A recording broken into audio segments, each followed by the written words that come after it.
I saw a video of APC gubernatorial candidate with Oshomonde and one other person, just like when Jesus Christ was at the middle, the two thieves were at the left and the right.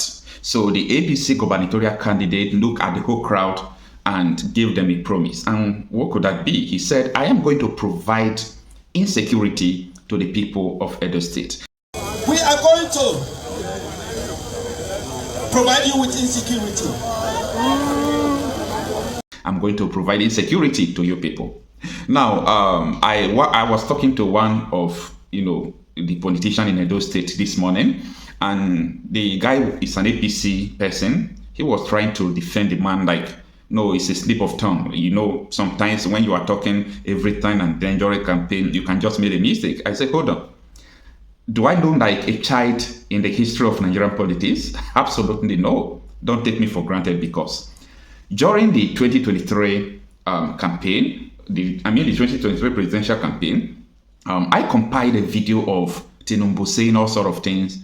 When I assume office as president, when you elect me, whether they elected him, I don't know, I will reduce your purchasing power. They asked him, how will you manage the dollar or naira exchange rate? He said, your salaries will not be in dollar, so the exchange rate is not important. They asked him, how will you tackle the insecurity? He said, if I tackle the insecurity, they will kill me. So everything he said, people say, no, the man is like a comedian, the man is joking. And when he eventually assumed office in Aso Rock, even when people did not, vote for him, everything he promised during campaign that people called mistake is what we are seeing reality. This is just the reality of life. This one is not the person tell me, person said this. This is, he made a promise, he fulfilled it. Now, the people of Edo State, I want to tell you something. Any place this man went to do campaign, you people should stone him. This is what I mean. After seeing the security challenges ravaging this country, this man said he's going to bring bandits to you people, whether it's Boko Haram or ISWAP, he's going to bring in Edo State.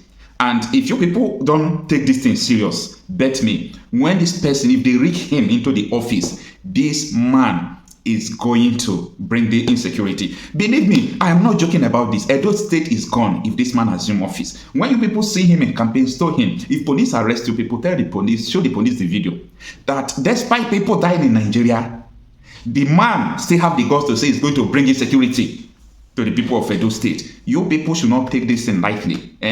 Tinubu promised to give Edo State to APC. You people have heard about that. Now, that is the same thing they did with Hope Uzodinma. And ever since then, Imo State has been unstable. If this man is reaching agreement with his godfathers that we are now Fulanis into my state, I'll give the cattle ranch, I will do this, I will do that. If that is the agreement they are reaching with, all these political actors in Nigeria, know that they are already sending your people. And lastly, I saw someone in Arise News when he was saying that the reason why the APC gubernatorial candidate don't want to honor the interview on Arise News is because Edo people don't have data, Edo people can't recharge DSTV. He was just underrating the people of Edo State. You people should not take these people threats for granted. They mean everything they said. So get ready. You people should not have election, have a revolution. Even though the PDP fucked up before, the Labour Party candidate has few chances to win. So the only hope Edo people we have now is the PDP. And you people should forget about the mistakes PDP have made, because if you consider PDP mistakes, you know that these people will hijack the state and they will impoverish your people. Edo State will be ravaged with insecurity. So you people should put your head high. There is no going back about this. This is a revolution. Edo State, don't allow them to sell your state.